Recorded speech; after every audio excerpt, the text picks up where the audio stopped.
Olá, tudo bom? Eu sou Betina. Hoje eu vim explicar para vocês e mostrar a minha maquete de célula eucariótica, tá? Como vocês podem ver, eu utilizei bastante massinhas de modelar nos meus materiais. Utilizei também uma caneta de pincel de CD, né? Utilizei um pincel para fazer a tintura. Utilizei com isso a tinta guache e uma cola de isopor. Consequentemente, utilizei o isopor para fazer o meu núcleo. Utilizei também o EVA, tá? Uma tesoura, certo? E utilizei essa mini boleira para fazer o centro, certo? E agora eu vou explicar para vocês todo o processo, como ocorre e principalmente sobre o núcleo. Bom, vou explicar agora um pouco para vocês sobre as células, para vocês poderem entender melhor como funciona, tá?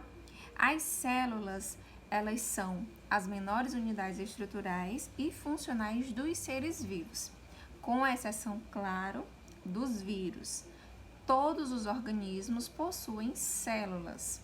As células podem ser classificadas de diferentes maneiras, sendo dessas a divisão em dois grupos, procariontes e eucariontes. No meu caso, eu vou falar sobre a célula eucariontes, tá? Fiz aqui uma pequena divisão, eu espero que dê para identificar, tá? Coloquei a numeração. Aqui nessa bolinha que eu coloquei de isopor maior, é o nosso núcleo.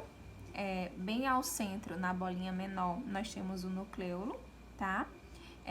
Aqui no número 3, eu tenho o nosso retículo, certo? Bem específico. Temos também, na verdade, é o retículo endoplasmático, perdão. Logo após, eu fiz também essa ilustração do lisossomos, certo? Fiz aqui ao lado as mitocôndrias e temos aqui o complexo de Golgi, certo? E fiz também esses centríolos e aqui, né, mais ao fundo, atrasinha, que a gente pode observar por toda a célula, a gente tem também os ribossomos, que são essas bolinhas, tá bom? E temos agora, por últimos, o filamentos intermediários. Essa, no caso, na minha maquete, tá bom? Eu vou especificar falando um pouco sobre o núcleo. O que é o núcleo? O núcleo celular é a região da célula onde ocorre o controle de todas as atividades celulares. Convencionalmente, a gente divide a célula em três partes básicas, que é a membrana plasmática, a citoplasma e o núcleo. Essa última estrutura, no caso o núcleo, ela é encontrada apenas em células eucariôticas, no caso a minha célula que eu estou abordando. E as células eucariontes, elas se destacam por possuírem material genético envolto pela membrana plasmática. Ou seja, essa célula apresenta um núcleo verdadeiro, tá bom? Só uma breve explicação para poder entender sobre a célula eucariôtica. Bom, o núcleo, ele apresenta formato variado, sendo normalmente arredondado, tá? Um arredondado ou alongado, de uma maneira em geral.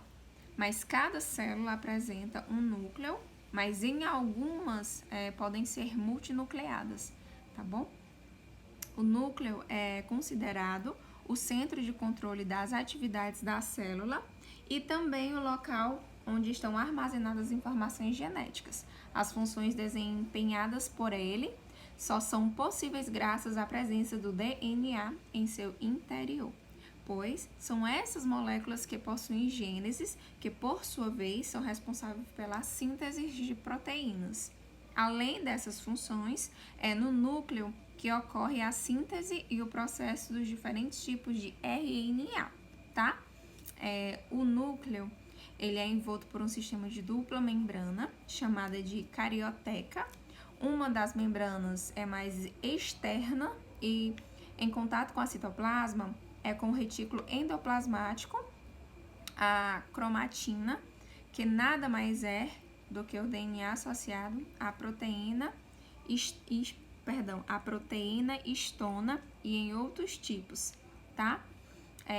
Há dois tipos de cromatina, a heterocromatina e a eucromatina, só para poder entender um pouquinho melhor, certo? No caso, a primeira é muito compacta e, portanto, não realiza a transição dos gêneses. É possível também perceber que o núcleo apresenta os nucleolos, né? Que são formações arredondadas, densas e formadas por RNA, ribossomos e proteínas. Sua função principal é garantir a produção adequada de ribossomos, organelas relacionadas com a síntese de proteína para a célula. E isso foi a minha maquete, tá bom? Espero que tenha repassado para vocês de uma maneira prática e que vocês tenham compreendido.